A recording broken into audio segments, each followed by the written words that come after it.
जोंनि बे सुक्लाय सेरफां अडिटोरियाम हलाव जोंनि लाक्सारा नित्यशाला जाय मोसानाय एकाडेमि डान्स एकाडेमिखौ दिनै बेखेवगोन दिनैनिफ्रायनो क्लास जागोन रायजो राजाफोरखौ गोसो गुदुं स्टुडेन्टफोरखौ जाहाथे एडमिसन लाफैना क्लासखौ खालामफैनो थाखाय खावलायहरो जों बेनो जोंनिया नैबे क्लासिकेलथ' कथक डान्स होनना बुङो बेयो 5 इयार कर्स बिशारदसिम आरो निपुन लानांगौ 3 इयार्स एक्सट्रा बेखौ बेबायदिनो जोङो कर्सखौ होलांबाय थागोन एग्जामफ्रा जालांबाय थागोन आगबायलांबाय थागोन बिदिनो ओमफ्राय आरो एक्सट्रा जिहेतु कम्पिटिसन DID लिल मास जेरैबायदि बेस्ट डान्सार बेबायदि प्रग्रामाव जाहाथे दैथायहरनो थाखाय जों नाजागोन गेलेगिरि हिसाबै नावकाता दखरा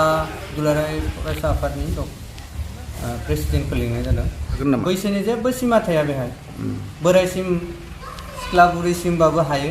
40 इयार्स 50 इयार्स जाय गोसो जेरै गोसो हायो बे गावनि सायावसो बैसोनि जेबो माबा थाया खिन्थु मा होनना बुङो कर्स हिसाबैलाय फरायनाय हिसाबै उन्दैनिफ्राय लाङोबा मोजां कलेज लेभेलनियाबो हायो खोथा गैया जिहेतु 8 इयार्स कर्स जायोथ' खायसेया बिदिनो कर्स कमप्लिट खालामनो थाखाय 8 इयार्स नांगौ होननानै खायसेया माबाय अब्लाबो हायो 8 इयार्स हाबा जानाय माबा जानानैबोथ' सोलोंगासिनो थायो मानसिफ्रा बोराय बैसोसिम जेबो नङा जोंनि नैबे लाक्सारा नित्यशालानि गेजेरजों जों बेखौनो खावलायो जाहाथे डान्सार जानानैबो मोजां मोसागिरि जानानै गावनि जिउखौ दैदेनलांनो हायो जेराव जोंनि आन्डार लखनौनिफ्राय सार्टिफिकेट फैखानाय बेखौ जबबो मोनो स्कुलफ्रावबो जोंनि आसामावल'सो जाथ'वाखै खिन्थु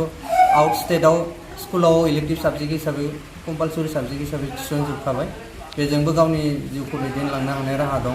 आरो मोजां मोसागिरि जायोब्ला फिल्मफ्रावबो गाव एक्ट खालामनानै बायदिसिना माबा खालामनानै फाव दिन्थिनानै बा मोसानानैबो खामायनानै जानो हायो स्टेज प्रग्रामफ्रावबो लिंजायो मोजां प्रग्राम खालामग्रा आर्टिस्टफोरखौ जेराव दङ बिदिनो आंनिबो सानैसो स्टुडेन्ट दङ जेराव नेरसोन होनना बुङो बर' फिल्म बिनिनो बिनानाव दङ करबि बोराइ बाथौनि महिमा बिसोरबो आंनिनो स्टुडेन्टमोन एन्ड जुरियाबो आंनि स्टुडेन्टमोन मोनसे समाव भेरगाव फोरोंनो मोन्दोंमोन आं बिथांखौबो बिदिनो दैदेनलांनो हायो ओंखायनो जायफोर गोसो गुदुं स्टुडेन्टफोर दं जोंनि लाक्सारा नित्यशालायाव एडमिसन लाफैनो थाखाय गुरै खावलायहरनाय थाबाय जोंनि जानबुं नाम्बारा जाबाय 7086289270 आरो मोनसेया जाहैबाय 8134011285 बेखौ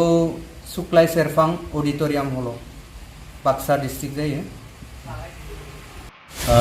गिबियावनो रादाब बुथुमगिरि बिथांमोननिसिम साबायखर बावहरबाय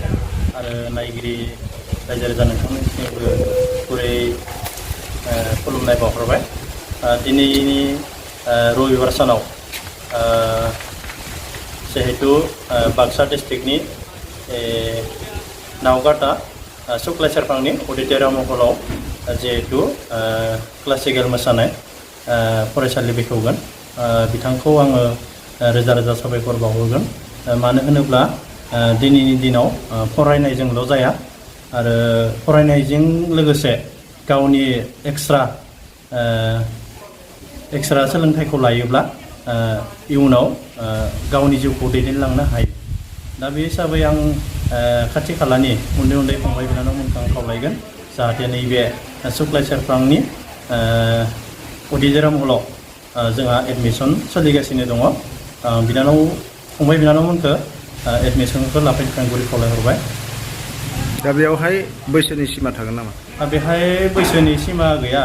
जिहेतु सोलोंथाइयाव सोलोंनायनि जेबो सिमा गैखाया बेखौ बयबो मिथिखागौ बयबो सोलोंनो हागोन